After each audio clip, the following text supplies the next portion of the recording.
ഇന്ന് പഴയ പോലെയല്ല. ഓഡിയൻസിന് നല്ല വിവരം വെച്ച് തുടങ്ങി. ക്വാളിറ്റിയുള്ള സാധനം ഏതാണെന്ന് അറിയാനും പിന്നെ നമ്മൾ ആ കാലത്തെ ആളുകളുടെ മൈൻഡിൽ സെലക്റ്റീവായിട്ടുള്ള കുറച്ച് ആൾക്കാർ ഇവർ കൊള്ളാം എന്നുള്ള ലെവലിൽ സ്റ്റാമ്പ് ചെയ്യപ്പെട്ട കുറച്ച് ആൾക്കാരുണ്ട്. അന്ന് അതിനെ അസൂയ കൊണ്ട് പൈങ്കിളിയ എന്ന് പറഞ്ഞ അവൻ ഇന്നും അത് തന്നെയാണ് പറയുന്നത്. അവൻ്റെ അഭിപ്രായം എനിക്ക് ചെയ്യാമെന്നാൾ വരെ മാറാൻ പോകുന്നില്ല. ഇനി അവൻ്റെ പുറയുള്ള കുട്ടികൾ, ഞാൻ കഴിഞ്ഞ ദിവസം ഒരു സ്റ്റേജിൽ അന്തസ്സോടെ നെഞ്ചും പിരിച്ച് നിന്ന് ഞാൻ പറഞ്ഞു, ഇതേ ചോദ്യം നമ്മുടെ MP ഷാഫി ഇങ്ങനെ പറയായിരുന്നു. കാലം കടന്നും ഷാഫിഖാൻ്റെ പാട്ടുകൾ ഇങ്ങനെ ആളുകൾ എടുത്ത് പാടുന്നുണ്ടെങ്കിൽ അത് ചെറിയ സ്ട്രഗിളൊന്നല്ല അതിന് വേണ്ടിയിട്ട് എടുത്തിട്ടുണ്ടാവുക, എഫേർട്ട് ഭയങ്കര അങ്ങനെ പറഞ്ഞപ്പം മറുപടി പോലെ ഞാനിങ്ങനെ പറയായിരുന്നു, എനിക്ക് അഭിമാനമുണ്ട്. ഞങ്ങൾ ഇതിനെ ഒന്നും ഉണ്ടാക്കിയിരിക്കുന്നത് ഏതെങ്കിലും ഒരു ആവേശപ്പുറത്തോ ലഹരിപ്പുറത്തോ ഒന്നുമല്ല. വളരെ ആലോചിച്ച് ചിന്തിച്ച് അർപ്പണബോധത്തോടു കൂടി നമുക്ക് ചോറ് തരുന്നൊരു മേഖലയും കൂടിയായി ആളുകൾ സ്വീകരിച്ചു തുടങ്ങിയ അവരോടുള്ള ഉത്തരവാദിത്വം, നാടിൻ്റെ പ്രതിനിധാനം ചെയ്യുന്നൊരു കലാകാരനാണെന്നുള്ള ബോധം. കാരണം തിരിച്ച് നാട്ടിലേക്ക് പോകണ്ടേ. അപ്പോൾ നീ എന്താ നമ്മളെ നാട്ടിനെ പറയിപ്പിക്കുന്നതെന്ന് ഇന്ന് വരെ ഒരു കൊയിലാണ്ടി കൊല്ലത്തുനിന്ന് എന്നോടൊരുത്തരും ചോദിച്ചിട്ടില്ല.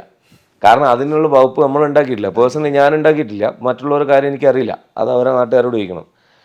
അങ്ങനെ നമ്മൾ ഉണ്ടാക്കി വെച്ച നമ്മളെ പേര് സ്റ്റാമ്പ് ചെയ്യപ്പെട്ട സ്ഥലത്ത് നിന്ന് പറിച്ച് കളയാൻ ഇപ്പോൾ രണ്ടാമത് കച്ച കെട്ടിയല്ലേ ഇനി മൂന്നാമത് കച്ച കെട്ടി ഇവർ വന്നിട്ടും കാര്യമില്ല. കാരണം അവരൊക്കെ പാരമ്പര്യം ഇത് ആസ്വദിക്കാൻ തുടങ്ങി. അതാണ് അവർക്കുള്ള കാലം കൊടുത്ത മറുപടി. അത് ഞാനന്ന് പറഞ്ഞു, നിൻ്റെയൊക്കെ പേരക്കുട്ടികൾ ഇന്നിരുന്ന് നമ്മൾ പാട്ട് കേൾക്കുന്നുണ്ട്. അന്ന് ഈ പൈങ്കിളി പാട്ട് എന്ന് പറഞ്ഞു. ഇപ്പം പണ്ട് ഞാൻ പല ഇൻ്റർവ്യൂസിലും കേട്ടിട്ടുണ്ട്. ഇപ്പം ബണ്ണ് ചൂടുവെള്ളത്തിൽ മുക്കി കഴിച്ച് വിശപ്പടക്കി പഴയ തുടക്കകാലം. ആ തുടക്കകാലത്തെ സ്ട്രഗിളിൽ നിന്നും പിന്നീട് ഒന്ന് എസ്റ്റാബ്ലിഷ് ആവുന്നു, സ്വന്തം ഇരിക്കാനൊരു കസേര കിട്ടുന്ന സ്റ്റേജിലേക്ക് എത്തുന്നു കരിയർ. അതിൽ റിലാക്സ് ആയി എസ്റ്റാബ്ലിഷ് ആയി നമ്മൾ ആ സ്ട്രഗിളിങ് സ്റ്റേജിൽ നിന്നൊക്കെ മാറി. പിന്നീട് ഒരു 3-4 വർഷം പല കാരണങ്ങൾ കൊണ്ടും ഈ ഒരു മേഖല ഡൗൺ ആയി പോകുന്നു. ഈ സമയത്ത് വീണ്ടും ഇങ്ങനൊരു തിരിച്ചുവരവ് വരുന്നു. ഇപ്പം റീ എൻട്രി എനിക്കൊന്ന് സ്റ്റാർ മാജിക് സമയമൊക്കെ ആയിരിക്കും തോന്നുന്നു അല്ലേ? ഇങ്ങനൊരു തിരിച്ചുവരവ് ഉണ്ടാകും, ഈ ഒരു മേഖലയിൽ വീണ്ടും പാട്ടുകൾ ഉണ്ടാവും. ആ ഒരു സ്ട്രഗ്ലിംഗ് വീണ്ടും രണ്ടാമത് വന്ന ആ ഒരു ഗ്യാപ്പ് സമയത്തൊക്കെ എന്തായിരുന്നു മനസ്സിലെ ചിന്ത, എന്തായിരുന്നു ചെയ്തിരുന്നത്? ഞാൻ ചെയ്ത് പറഞ്ഞുതരാം. ഗ്യാപ്പുള്ള, അതായത് നമുക്ക് CD മാർക്കറ്റിംഗ് കാര്യങ്ങളും അല്ലെങ്കിൽ CD മേക്കുന്ന പ്രൊഡ്യൂസേഴ്സൊന്നും ഇല്ലാതായി. കമ്പനികളെല്ലാം പല കടകളൊക്കെ അടിച്ചു പൂട്ടിയല്ലോ. പലരും വേറെ മേഖലയിലേക്ക് തിരിഞ്ഞു. മാർക്കറ്റിംഗ് കമ്പനികളിലെ മേക്കിംഗ് ചെയ്തുകൊണ്ടിരുന്ന പ്രൊഡക്ഷൻ കമ്പനികളൊക്കെ സീരിയലിനും സിനിമക്കൊക്കെ പിന്നാലെ പോയി. ഞാൻ ഇടയ്ക്കിടയ്ക്ക് അവിടെ പോകും. നമ്മളെ പഴയ ആൽബമൊക്കെ ഒന്ന് വിഷ്വൽ ചെയ്യാത്ത ആൽബം ഒന്നും ചെയ്തു പറയാം, ഇപ്പം ചെയ്തിട്ടൊരു കാര്യമില്ല എന്ന് പറയും. ഞാൻ എന്ത് ചെയ്തു എന്ന് പറഞ്ഞാൽ ഈ പാട്ടുകളൊക്കെ നമ്മൾ വലിയ പൈസ വാങ്ങാതെ കല്യാണ പരിപാടിക്ക് അതിന് ഇതിനൊക്കെ പോയിട്ട് വേറെ ട്രെൻഡിങ് ആയ പാട്ടൊന്നും പാടാൻ നിന്നില്ല. ഈ സ്റ്റാർ മാജിക്കിലടക്കം ഞാൻ എത്തിയിട്ട് ഞാൻ ചെയ്തത് എന്താണ്, അവിടെയും നമ്മൾ ചെയ്തു വെച്ചിട്ടുള്ള വർക്കുകളെ വീണ്ടും പ്രൊമോട്ട് ചെയ്ത് കൊണ്ടുവന്നു. തല്ലുമലയിൽ അവസരം കിട്ടിയപ്പോൾ വേഗം അതിനകത്തും നമ്മൾ രണ്ടാമത് കൊണ്ടുവന്നു. അതിനുശേഷം നിങ്ങൾ നോക്കിയാൽ സൂര്യകാ മനസ്സിൽ സലീമിൻ്റെ പാട്ട് വന്നു. അങ്ങനെ തുടർന്നങ്ങ് പോയത്. കാരണം ഞാൻ അപ്പോഴും നെഞ്ചോട് ചേർത്ത് എൻ്റെ സ്വന്തം കുഞ്ഞുങ്ങളെ പോലെ എൻ്റെ വർക്കിനെ പിടിച്ചുകൊണ്ട് കിടക്കുകയാണ്. അതിൻ്റെ ഇടയ്ക്ക് കൊറോണ വന്നപ്പോഴാണ് ഏറ്റവും വലിയ പണിയായത്. അത് ഭയങ്കര ഭീകരമായ പണിയായിപ്പോയി. ആ സമയത്ത് 800 രൂപ ദിവസക്കൂലിക്ക് മറ്റേ ഇവിടെ പോയി ടെക്സ്റ്റൈൽസിൽ എൻ്റെ സുഹൃത്തിൻ്റെ. പിന്നെ അപ്പോൾ ഒരുത്തൻ വന്ന് ഞാനിതൊക്കെ ചുരിദാറൊക്കെ മടക്കി വെക്കുന്നത് അറിയാവുന്ന പണിയാണ്, പണിക്ക് പോകണ്ടേ കുട്ടികൾ. അല്ലാതെ മറ്റുള്ളവനോട് വിളിച്ചിട്ട് എടാ വർക്കൊക്കെ കുറവാണ് നീ ഒരു 5000 രൂപ ആക്കിയെന്ന് പറയാൻ പറ്റില്ലല്ലോ. എനിക്ക് ആ ശീലമേ ഇല്ല. ഞാൻ പണിക്ക് പോകണം, നമുക്ക് ആഫിയത്തുണ്ടല്ലോ, ആരോഗ്യമില്ലേ, പിന്നെന്താ പ്രശ്നം. അപ്പോൾ അത് അന്തസ്സോട് കൂടിയാണ് പറയുന്നത്. അതൊരു തകർച്ചയായിട്ടോ ഇതൊന്നായിട്ടൊന്നും ഞാൻ കാണുന്നില്ല. ഞാൻ ഇതിൻ്റെ മുമ്പും പറഞ്ഞിട്ടുണ്ട്. അങ്ങനെ ഏതോ ഒരു ചങ്ങായി വന്നിട്ട് ഭയങ്കര നമ്മളെ പാട്ടിന് ഭയങ്കര ആരാധനയോടെ കാണുന്നവരൊക്കെ ഉണ്ടാവും. ഒളിച്ച് നിന്ന് ഞാനിത് മടക്കുന്നത് അതിലൂടെ ഫോട്ടോ എടുത്തിട്ട് ഫേസ്ബുക്കിലിട്ട് ഞാൻ അവനെ തേടി പിടിച്ച് കണ്ടുപിടിച്ച് ഡിലീറ്റ് ചെയ്യിച്ചു. അപ്പോഴത്തേക്ക് എൻ്റെ സുഹൃത്തുക്കൾ ഗൾഫിലുള്ളവരൊക്കെ വിളിച്ച് നീ എന്ത് പണിയെ കാണിച്ച് നീ അങ്ങനെ പോവാൻ. ഞാൻ ചോദിച്ചു ഞാൻ പോയാൽ എന്താ മഹാരാജാവോ, ഞാനൊരു ആർട്ടിസ്റ്റാണ്, ഞാൻ പണ്ടും പണിക്ക് പോയിട്ടുണ്ട്, നാളെ ഇതില്ലാണ്ടായാലും ഞാൻ വേറെ പണിക്ക് പോകണ്ടേ. അപ്പോൾ കൊറോണ കാലത്ത് മാത്രമാണ് നമ്മൾ അങ്ങനെ പെട്ടിട്ടുള്ളൂ. മറ്റേ CD വിപണനം ഇല്ലാതായതോടുകൂടി നമുക്ക് വർക്കില്ല എന്നേ ഉള്ളൂ. ഇതുണ്ട്, ഗാനമേളകളുണ്ട്, കല്യാണ പരിപാടി എപ്പോഴും ഉണ്ട്. അത് എനിക്ക് ഏറ്റവും ഇഷ്ടപ്പെട്ട പരിപാടിയാണ്. കാരണം ആജ്ഞാപിക്കലില്ല. പുറത്ത് നിന്ന് ഓഡിയൻസിൻ്റെ ഇടയിൽ നീ മറ്റേത് പാടറ അതൊന്നും പറയില്ല. കല്യാണ വീട്ടിൽ വളരെ ക്യൂട്ട്, ഹാപ്പി. വളരെ നല്ല രസത്തിൽ നമുക്ക് നമ്മളിഷ്ടമുള്ള പാട്ടൊക്കെ പാടി അവരെ എൻജോയ് ചെയ്യിപ്പിച്ച് അവരെയും കൂടെ പാടിച്ച് അങ്ങനെയൊക്കെ പോവാം. ആ കാലം അങ്ങനെ കടന്നുപോയി. ആ സമയത്ത് ഒരുപാട് സ്ട്രഗിൾ ചെയ്തിട്ടുണ്ട്.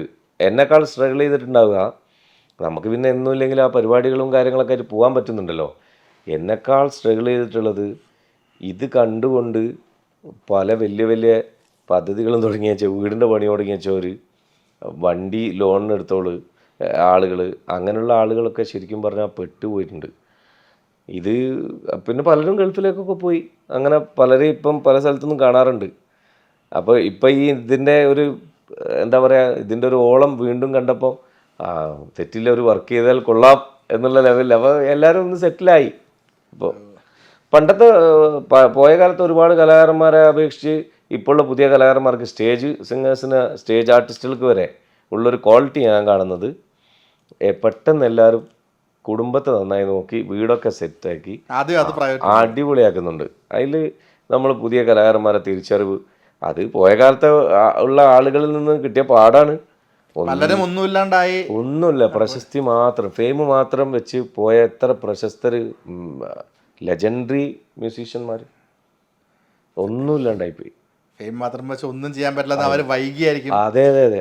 പിന്നെ ഇന്നത്തെ അത്ര സാധ്യതകളും ഇന്നത്തെ അത്ര പേയ്മെന്റും കാര്യങ്ങളൊന്നും അന്നില്ല എന്നാണ് ഞാൻ മനസ്സിലാക്കുന്നത്. സംഗീതത്തിനെ പറ്റി വലിയ അറിവില്ലാത്ത ഒരു ചോദ്യമായിട്ട് കരുതണം. സിനിമാ പാട്ട് വേറിട്ട് നിൽക്കുന്ന ഒരു ഘടകം.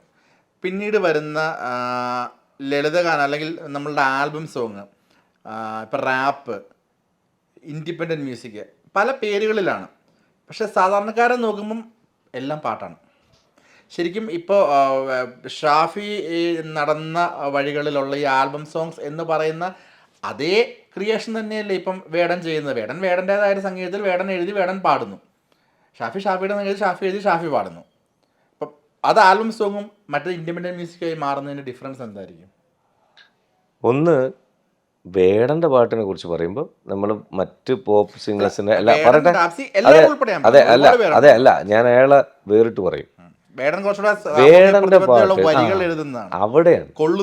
അവിടെയാണ് ആയിരക്കണക്കിന് ആളുകൾക്ക് പറയാൻ പേടിയുള്ളതിനെ ഒരു കിടിലൻ മീഡിയ കൂടെ പാട്ടിലൂടെ, നമ്മൾ പണ്ട് പഴത്തിനകത്ത് ഗുളിക വെച്ചിട്ട് നമ്മളെ പെറ്റ്സിന് കൊടുക്കും. ഞാൻ ആടിനെ പോറ്റിയോണ്ട് എനിക്കറിയാം. നമ്മളൊരു ഗുളിക കൊടുക്കുക, ഇത് നേരിട്ട് കഴിക്കാത്തതുകൊണ്ട് പഴത്തിനകത്ത് വെച്ചിട്ട് അങ്ങ് കൊടുക്കും. കുഞ്ഞുങ്ങൾക്ക് പണ്ട് കൊടുത്തു ഞാൻ കേട്ടിട്ടുണ്ട്, അത് അപകടമാണ്. അപ്പോൾ അതുപോലെ പാട്ടിനകത്തൂടെ കിട്ടുന്ന ഒരു ഊർജം പ്രസംഗത്തിലൊന്നും കിട്ടൂല.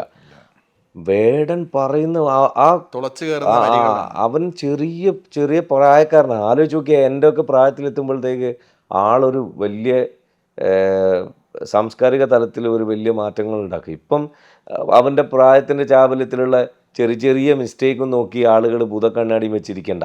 നിങ്ങൾ ഈ മഹാന്മാരെന്നൊക്കെ പറയുന്ന ആളുകൾ അവൻ്റെയൊക്കെ പ്രായത്തിൽ അതിനേക്കാൾ വലിയ കുരുത്തക്കേട് ചെയ്തുകൊണ്ടാണ് നിങ്ങൾക്ക് മഹാസംഭവങ്ങൾ സമർപ്പിച്ചിരിക്കുന്നത്.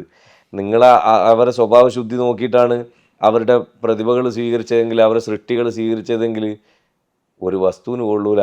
സൃഷ്ടികളല്ലാതെ വ്യക്തിത്വം ഞാനിത് ഇതിന് മുമ്പും പറഞ്ഞിട്ടുണ്ട്. അതുകൊണ്ട് വേടൻ നിങ്ങൾ പേഴ്സണലൈസ് ചെയ്തിട്ട് അവൻ്റെ സ്വഭാവം വെച്ചിട്ടൊന്നുമല്ല വിലയിരുത്തേണ്ടത്, അയാളെ ക്രിയേറ്റിവിറ്റി.